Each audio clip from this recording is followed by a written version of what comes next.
یہ تو پہلے بتاؤ کہ تم مسلمان بھی ہو کہ نہیں. مسلمان یوں ہوا کرتے ہیں, آنکھ مسلمان والی نہیں, زبان مسلمان والی نہیں, ہاتھ مسلمان والا نہیں, دل مسلمان والا نہیں, نیت مسلمان والی نہیں. یہ مسلمانی ہے؟ صحابہ کرام رضوان اللہ تعالیٰ علیہ مجمعین, اللہ تعالیٰ کی کروڑا رحمتیں نازل ہو حضرات صحابہ کرام کی قبروں پہ. دربار رسالت ہے, سب کہہ دو صلی اللہ علیہ وسلم. سبحان اللہ, کتنے خوش نصیب تھے وہ لوگ جو محمد کریم صلی اللہ علیہ وسلم کی مجلس میں بیٹھا کرتے تھے. کانوں میں آواز آتی تھی مصطفیٰ کریم کی, دیدار ہوتا تھا امام الانبیاء کا. کتنے خوش نصیب تھے یہ لوگ.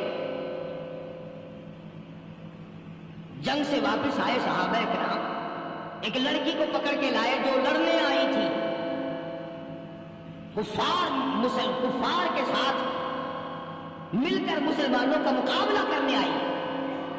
میدان جہاد میں سے صحابہ کرام پکڑ کے لائے. ایسی ہے, کافرہ عورت ہے, غیر مسلم ہے. شہنشاہ کائنات حضرت محمد رسول اللہ صلی اللہ تعالی علیہ وسلم کے دربار میں لا کے بٹھا دیا. ننگے سر ہے, ننگے منہ ہے, ننگے ہاتھ پیر ہیں. اللہ اکبر. کبھی آپ نے سوچا نہیں کہ تو کتنے بڑے نبی کا امتی ہے, کتنے بڑے سردار کا غلام ہے.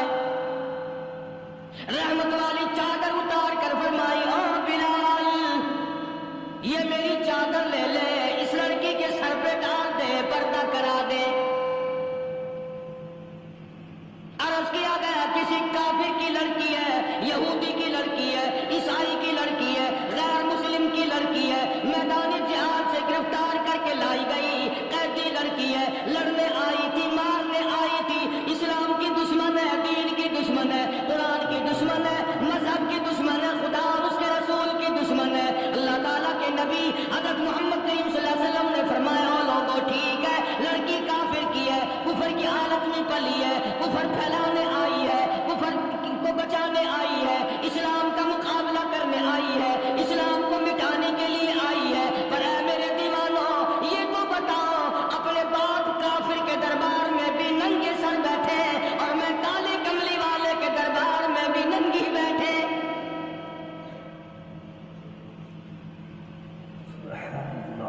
پھر اس دربار میں اور میرے دربار میں کیا فرق ہوگا؟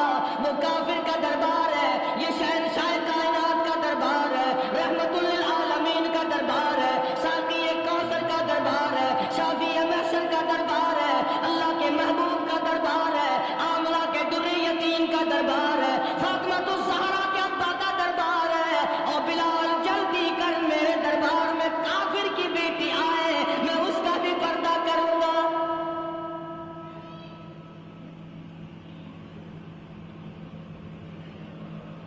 حضرت بلال رضی اللہ تعالی عنہ نے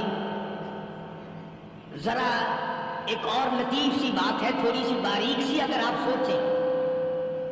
لڑکی ہے تو کافرہ, لڑکی ہے تو بے دین, ہے تو اسلام کی دشمن.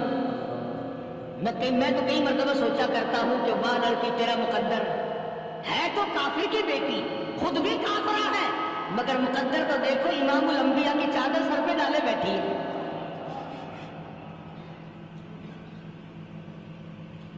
کہاں سوچیں یہ چیزیں ہم, ہمارے دماغ یہاں تک کہاں رسائی کریں. میرا تو دل چاہتا اگر میں ہوتا اس کافر بیٹی کی پاؤں دھو کر پی لیتا.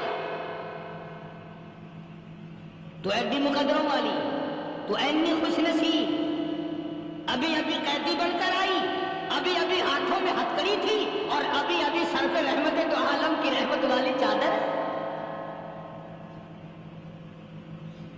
اور پھر آپ نے پوچھا اب تو کیا چاہتی ہے, کیا چاہتی ہے؟ اللہ اکبر. کہنے لگی میرے گھر پہنچا دو, میں اپنے گھر جانا چاہتی ہوں. دو نوجوان صحابہ کو بلایا, فرمایا کہ انسانی رشتے کا تقاضا ہے, لڑکی نے ہم سے پناہ مانگی اور اپنے گھر جانا چاہتی ہے, ہم نے اس کو معاف کر دیا, جاؤ گھر چھوڑاؤ. اب گھر پہنچانے کا مطلب یہ تو تھا نہیں کہ حسین گنج پہنچا دو, دولت گیٹ پہنچا دو, خدا جانے کتنے دور گھر ہوگا. لڑنے یوں لکھا ہے علماء اکرام نے، ذرا توجہ کریں۔ اور سچی بات تو یہ ہے، اپنے دامن میں بھی ہاتھ مار کے دیکھو کہ ہم کیسے ہیں۔ محمد رسول اللہ صلی اللہ علیہ وسلم کے دو جوان دیوانے ساتھ ساتھ اس کے چلتے ہیں، ایک ادھر چل رہا ہے ایک ادھر چل رہا ہے، جنگل کا راستہ ہے، رات بھی راستے میں آئی ہے۔ نوجوان لڑکی کا بیان ہے، اپنے بھائی کو جا کے کہتی ہے، یہ دونوں جوان میرے ساتھ راستہ چلتے آئے، میرے ساتھ سفر طے کرتے آئے، پر اے میرے بھائی جان، رب کائنات کی قسم مجھے تو یوں معلوم ہوتا تھا دونوں اندھے چل رہے۔ مجال ہے میری طرف نظر اٹھائی، یہاں تو رکشے والے کا داؤ لگ جائے وہ بات نہیں آتا، ٹانگے والے کا داؤ لگ جائے وہ بات نہیں آتا، اور پیر صاحب تو اپنے یہاں سے خشک جانے کیسے دیں گے؟ کیوں جانے دیں؟ کیا مطلب؟ یہ شرافت ہے، یہ دین ہے، یہ اسلام ہے۔ مسلمان کی بیٹی کی عزت پہ ڈاکے ڈالنا، خدا کی قسم اگر اسلام کی حکومت ہو اور جس نبی کا تو نام لے کر جنت میں جانا چاہتا ہے، اگر نبی کا قانون زندہ ہو، قرآن کا قانون عدالت میں ہو، آنکھیں نکال دی جائیں۔ بے غیرت کو، بے حیا اور بے شرم کو شرم نہیں آتی کہ زندگی کس طرح بسر ہوتی ہے؟ یہ کافروں کی بیٹیاں ہیں، یہ کسی یہودی کی بیٹیاں ہیں، شکلیں چل رہی ہیں، بدماشی کے اڈے چل رہی ہیں، سب کو پتا ہے، افسروں کو پتا ہے، چھوٹے بڑوں لیڈروں کو پتا ہے۔ کون روکے؟ کس لیے روکے؟ پھر یاد رکھو بات محمد کریم صلی اللہ علیہ وسلم کی، فرمایا جس ملک میں جس شہر میں زنا ہوگا، اللہ کے نبی نے فرمایا وہ جس دن برباد ہوگا آواز بھی نہیں آئے گی۔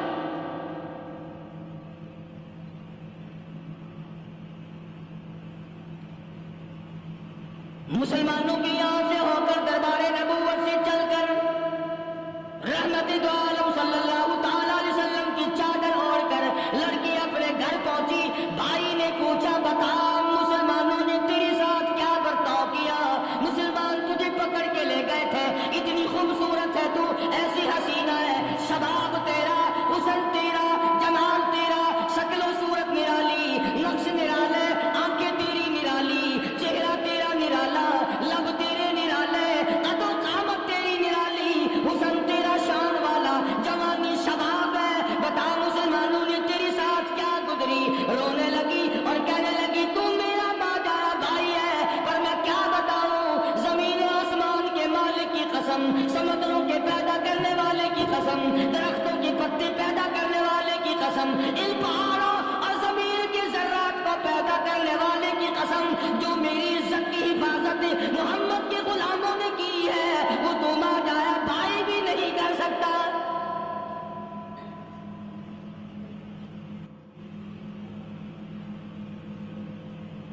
صداقت صداقت ہوتی ہے، حقیقت حقیقت ہوتی ہے، جھکتی تو نہیں۔ کاغذ کے پھولوں سے خوشبو کیسے آئے گی؟ پلاسٹک کے پھول گلاب کے بنا کر سرانے میں لگانے تو آسان ہے، مگر گلاب کی خوشبو نہیں تو ملا سکتے۔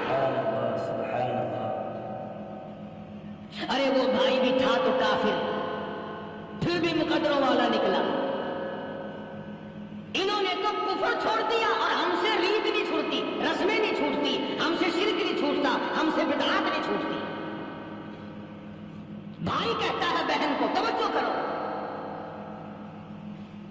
کبھی دنیا میں انصاف کی بات کرنے والے لوگ بھی زندہ تھے۔ کفر اسلام ایک اور چیز ہے، انصاف کی بات تو کہا کرتے تھے۔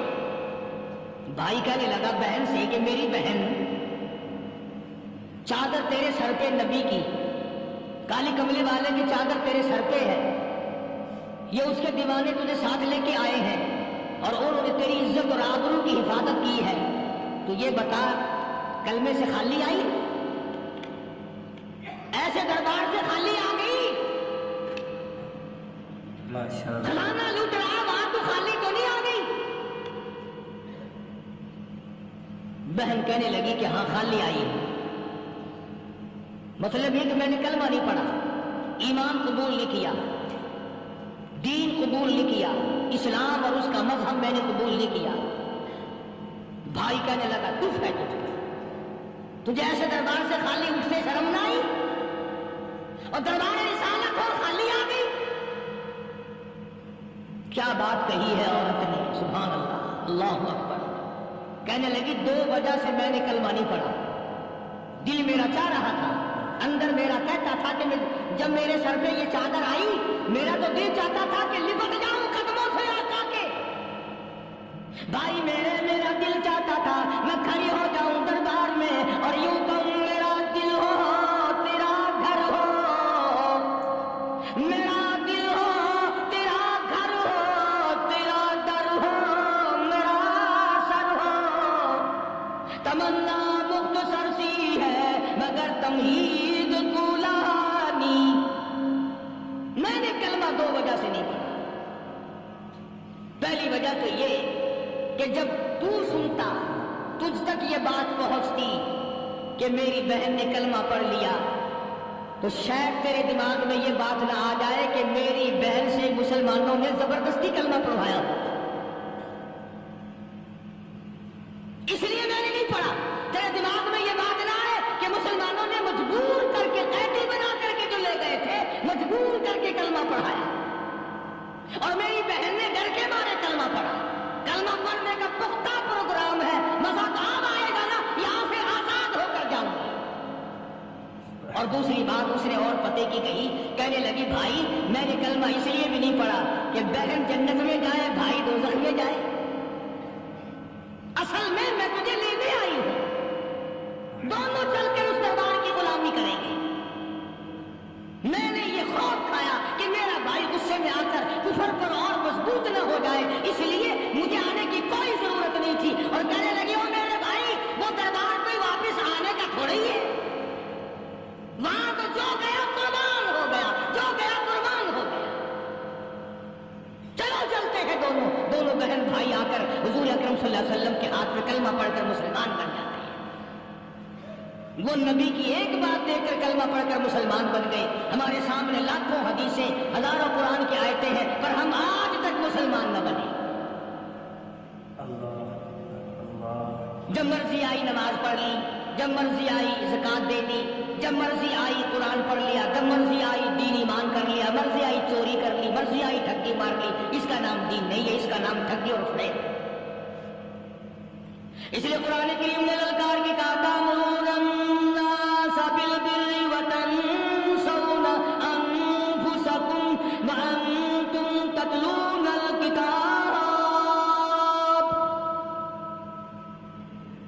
دوسروں کو اسلام کا نام لیتے ہو، دوسروں کے سامنے مسلمان بنتے ہو، حالانکہ تم کتاب پڑھتے ہو اللہ کی۔ افلا تعقلون، سوچتے کیوں نہیں ہو کہ تم کدھر چلے؟ کیا پروگرام بنائے بیٹھے ہو؟ زندگی کا لاہ عمل یہ تو نہیں ہونا چاہیے جو تم نے بنایا۔ اور آگے فرمایا تأمرون الناس بالبر وتنسون انفسکم وانتم تتلون الکتاب افلا تعقلون واستعینوا بالصبر والصلاة۔ اگر تکلیف آئے، پریشانی آئے، کوئی مصیبت آئے تو صبر اور نماز کے ساتھ قائم رہو۔ یعنی صبر نماز کے بغیر حاصل نہیں ہوگا، اور نماز قبول ہوگی تو صبر خود بخود آ جائے گا۔ چنانچہ اللہ والوں کی زندگی کا مطالعہ کرو، کتابیں اور حالات پڑھ کر کے دیکھو کہ انہوں نے ساری عمر میں ایک ایک نماز بھی ضائع نہیں ہونی تھی، تمام عمر میں ایک ایک نماز ضائع نہیں ہونی تھی۔ اور ہم لوگوں کی جوانی یوں ہی بیت جاتی ہے، جوانی یوں ہی گزر جاتی ہے۔ اسی کو کہتا ہے کہ کچھ نہ پرواہ کی میرے دین کی، آج میں تمہاری پرواہ کیسے کروں؟ وَإِنَّهَا لَكَبِيرَةٌ إِلَّا عَلَى الْخَاشِعِينَ۔ اللہ پاک خود فرماتے ہیں کہ نماز بھاری نہیں، نماز مشکل نہیں، نماز پڑھنا کوئی تکلیف نہیں، مگر ان لوگوں کے لیے، ان لوگوں پہ کوئی مشکل نہیں جو اللہ سے ڈرنے والے ہیں، اللہ کے خوف کو دل میں بسانے والے ہیں، جن کا یقین ہے کہ موت آئے گی اور اللہ کے یہاں جا کر کے میں نے منہ دکھانا ہے، ایک دن قبر میں جانا ہے، حشر نشر میں بھی آنا ہے، قیامت میں بھی آنا ہے، جس کا ان تمام چیزوں پہ یقین ہے، اللہ فرماتے ہیں الا علی الخاشعین، ڈرنے والے کے لیے تو کوئی چیز نہیں، اور جو نہیں ڈرتا اس کے لیے تو پہاڑ ہے نماز پڑھنا۔ صحابہ کرام نے تو ایسی ایسی نمازیں پڑھی۔ صحابی ہے مدنی کریم صلی اللہ علیہ وسلم کا، اپنے باغ میں نماز پڑھ رہا ہے، گنجان باغ ہے کھجوروں کا، کھجوروں کا باغ پکا کھڑا ہے، صحابی نماز پڑھ رہا ہے، ایک پرندہ کبھی ادھر سے آتا ہے کبھی ادھر جاتا ہے، گنجان باغ ہے، وہ نکلنا چاہتا ہے، پرندے کو راستہ نہیں ملتا، تو دوران نماز صحابی کی نظر پرندے پہ لگ گئی، دوران نماز صحابی کی نظر، وہ پھڑک پھڑک جو کرتا تھا نا کبھی ادھر، صحابی کی نظر پرندے پہ لگ گئی، نماز میں بھول گیا، بس اتنی سی بات کوئی آیا دربار رسالت میں اور کہنے لگا یا رسول اللہ وہ سارا باغ لے کر اسلام میں وقف کر لو، جس بات کی وجہ سے میری نماز خراب ہو جائے میں وہ باغ ہی نہیں رکھتا۔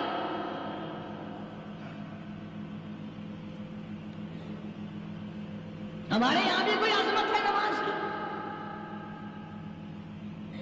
کون پرواہ کرے؟ ان لوگوں کے یہاں تمام کا تمام نظام دین کا اپنا بنایا ہوا نہیں، جو دربار رسالت صلی اللہ علیہ وسلم سے نظام ملا نماز کا، انہوں نے صحیح محنت کو قائم کیا، کیسی مشکل میں ہوئے، کہیں بھی ہوئے، جس حالت میں بھی ہوئے، نماز پڑھنی ہے، ادا کرنی ہے۔ چنانچہ ان کی نمازوں میں اتنی برکت تھی، سیدنا امیر معاویہ رضی اللہ تعالیٰ عنہ کی حکومت ہے، صحابہ کرام ابھی زندہ ہیں، افریقہ کے گھنونے جنگل میں بہت بڑے صحرا میں چھاؤنی بنانے کا پروگرام بنایا، بڑے جنگل ہیں، بڑے درخت ہیں، بڑی بھیڑ بھاڑ ہے، بڑے جانور ہیں، شیر ہیں، چیتے ہیں، گھڑیال ہیں، بڑے بڑے موذی جانور ہیں، تو اس علاقے کے لوگوں نے بتایا کہ تم مار کھاؤ گے یہاں تو بڑے بڑے جانور تمہیں کھا جائیں گے، تم یہ کیا سوچ کر آئے ہو، تمہیں یہ نہیں چھوڑیں گے جانور کھا جائیں گے، تمہیں یہاں چھوڑی بناؤ گے؟ صحابہ کہنے لگے نہیں ہمارے پاس ہتھیار ہے۔ کمانڈر کہنے لگا ایک صحابی تھا حضور اکرم صلی اللہ علیہ وسلم کے زمانے کا دیدار کرنے والا، بڑا دیوانہ پروانہ، کمانڈر نے اسے حکم دیا تو 2 رکعت وضو کر، 2 رکعت نماز ادا کر، اور 2 رکعت نماز ادا کرنے کے بعد درخت پہ چڑھ جا، اور درخت پہ چڑھ کر یہ آواز لگا او جنگل کے ہاتھیوں، او جنگل کے بھگیاڑوں، او جنگل کے شیروں، او جنگل کے موذی جانوروں، اور ناگ وٹھوؤں، اور سانپ بیچھوؤں، اور فلاں جانوروں، اور فلاں جانوروں، ہم غلام ہیں محمد عربی صلی اللہ تعالی علیہ وسلم کے، اور میں تمہیں حکم دیتا ہوں 24 گھنٹے کی اجازت ہے، 24 گھنٹے کے اندر تمام جنگل خالی مانگتا ہوں۔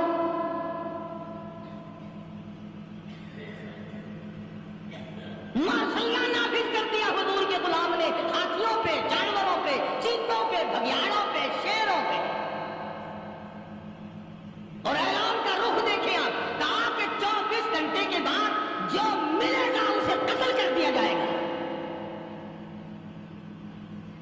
اب اگر ہم میں سے وہاں کوئی ہوتا، کہتے ہو بڑے پاگل ہے بھائی، کس سے باتیں کر رہے ہیں، ہاتھیوں سے باتیں ہو رہی ہیں، چیتے اور شیروں سے باتیں ہو رہی ہیں، بھگیاڑوں سے گپیں ہو رہی ہیں، لے جاؤ پاگل خانے میں۔ مگر یہ بات نہیں، صحابہ جانتے تھے شیر بھی اس کی مخلوق ہے، چیتا بھی اس کی مخلوق ہے، بھگیاڑ بھی اس کی مخلوق ہے، ہاتھی بھی اس کی مخلوق ہے، اور ہم اس کے دیوانے ہیں، ہم اس کے بندے ہیں۔ جب اس کا ہی حکم نافذ کرنے کے لیے ہم نکلے ہیں، اب ہمارے سامنے کوئی چیز ٹھہر نہیں سکتی۔ تاریخ شاہد ہے، گیبن مورخ انگریز لکھتا ہے، امریکہ کا بہت بڑا پروفیسر اور انگریز مورخ لکھتا ہے کہ صحابی کی یہ بات سن کر جنگل میں کھلبلی مچ گئی، جانوروں میں شور مچ گیا، چیتے، بھگیاڑ اور طوفان مچ گیا، شور مچاتے ہوئے تمام کے تمام نے جنگل خالی کر دیا۔ مسلمان، جب تیرے اندر ایمان تھا، جب تیرا قرآن پہ ایمان تھا، جب تیرا نبی پاک صلی اللہ علیہ وسلم پہ ایمان تھا، جب تیرا حضور کی رسالت پہ ایمان تھا، جب اللہ کی توحید پہ تیرا ایمان تھا، وہ تیرا مقابلہ شیر نہیں کر سکتا تھا، تیرا مقابلہ چیتا نہیں کر سکتا تھا، آج ایمان پلے ہے نہیں، آج تو ڈر کے مارے مر رہا اور مرے گا۔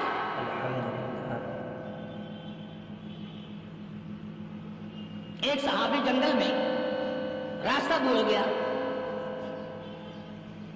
اور بھول کر اور زیادہ صحرا میں جنگل میں نکل گیا۔ دیکھتا کیا صحابی سامنے سے شیر آیا، صحابی نے تو شیر کو دیکھ لیا اور شیر نے صحابی کو دیکھ لیا۔ اب شیر حملہ کرنے کا ارادہ کر رہا، سامنے ہے۔ اللہ اکبر اللہ اکبر، صحابی نے للکار کر آواز دی، اور جنگل کے شیر، جنگل کے شیر، کیا تو ان آنکھوں کو چیرنے کا ارادہ کرتا ہے جو آنکھیں محمد کریم صلی اللہ علیہ وسلم کے چہرے انور کا دیدار کر چکی ہے؟ ان آنکھوں کو پھاڑے گا، اس چہرے کو پھاڑے گا جس نے حضور صلی اللہ علیہ وسلم کا ایک دفعہ نہیں بار بار دیدار کیا ہے۔ تاریخ شاہد ہے، شیر جھکا، صحابی کے قریب آیا اور یوں لکھا ہے کہ آگے بڑھ کر صحابی کے پاؤں چاٹنے لگا، پیر چاٹنے لگا اور زبان حال سے یوں کہنے لگا، اگر تو ان کا غلام ہے تو میں ان کے غلاموں کا غلام ہوں۔ یہ جو تمہیں کہتے پھرتے ہیں نا، غلام ہے رسول کے غلام ہے، غلام ہے رسول کے غلام ہے، شکل پہ دیکھنا 12 بجے ہوئے ملے، بالکل جھوٹ۔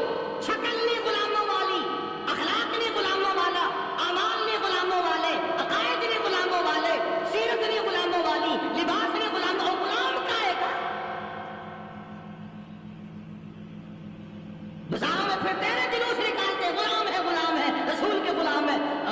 اس گلی سے نکلے، آؤ یار بڑی اچھی فلم لگی وہاں چلتے ہیں، اب غلام فلم میں جا رہے ہیں، اب غلام بدماشی کرنے چلے۔ تو صحابی نے جب آواز دی، شیر نے جھک کر صحابی کے پاؤں چاٹے، اور یوں لکھا مورخین نے کہ بظاہر یوں کہنے لگا کہ تو راستہ بھول گیا، دم ہلاتا ہوا چلا، صحابی کو راستے میں چھوڑ کے گیا۔ اور مورخین نے یہاں تک لکھا ہے کہ جب صحابی سے شیر واپس ہونے لگا تو بھڑبڑا رہا تھا، گویا صحابی کو اپنی طرف متوجہ کرتا تھا، اور اس کے بعد خوشامدانہ عاجزانہ پہلو سے یہ کہتا تھا کہ او جانے والے، جس کا تو دیدار کرے گا اس کو میرا بھی سلام کہنا،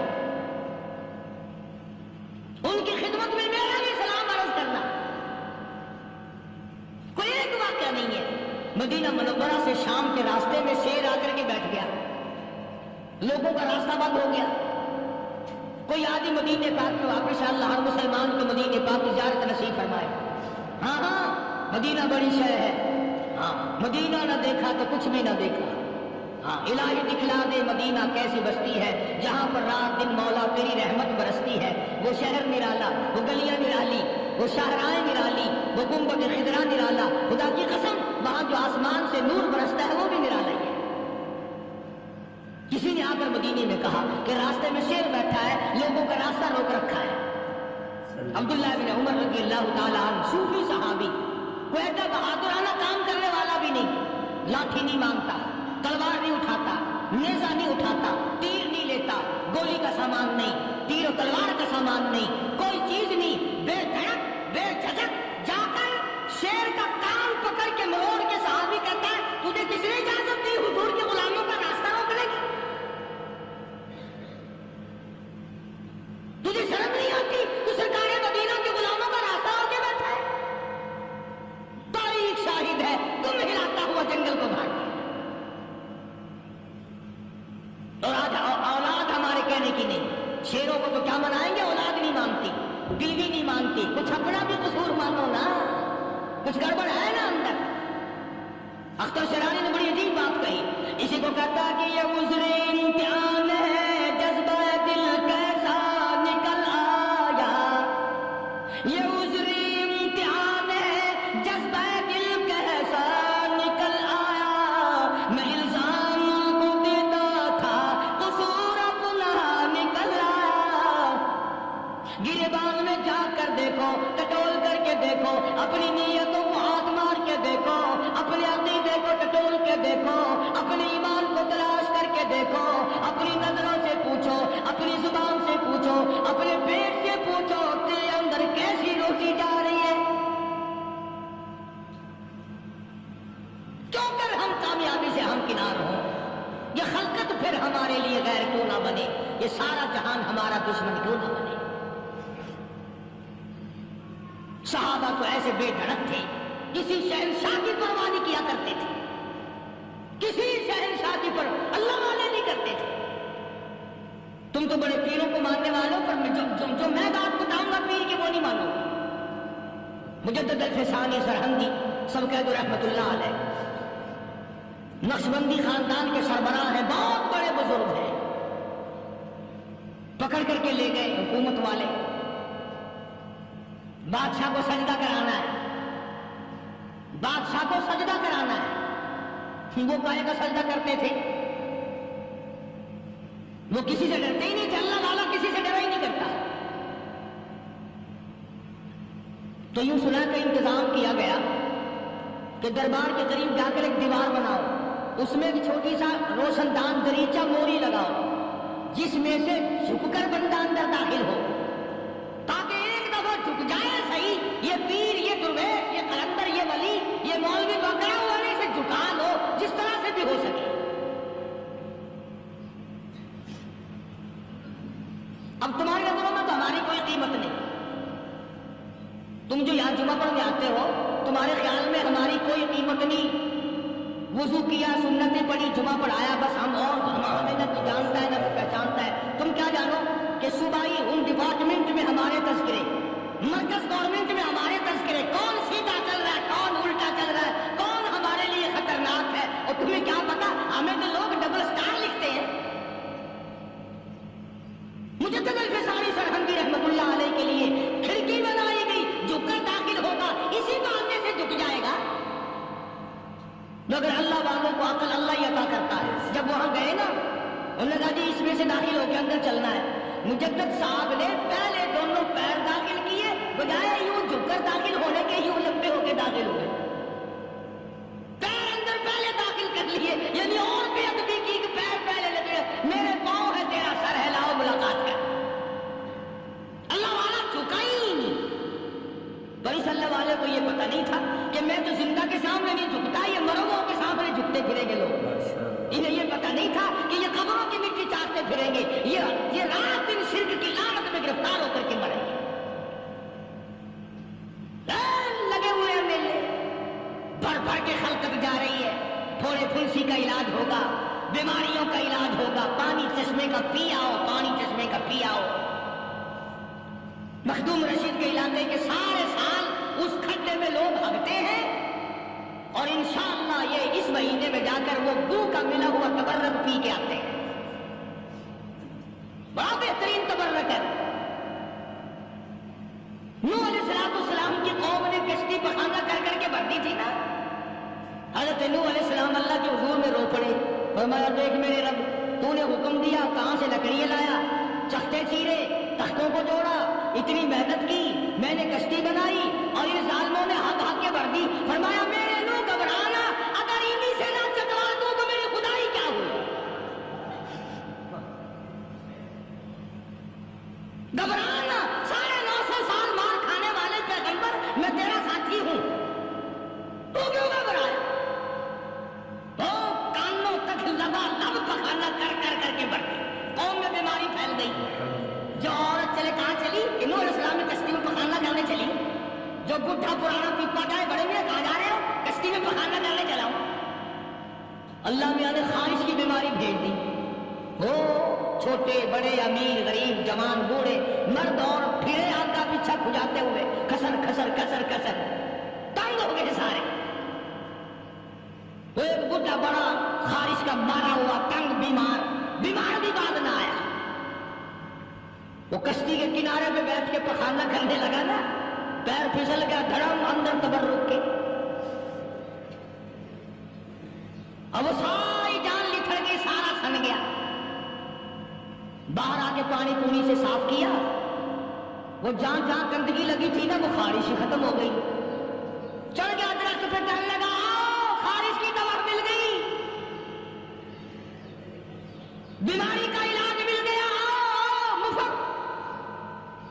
آ گئی دنیا بیماری تو اور کیا چاہیے؟ باقی باقی خلق نے کہا ہے، انہوں نے کہا بظاہر دیکھنے میں یہ گند ہے، یہ کھانچ کی دوا ہے، مل لو اٹھا کے لب بھر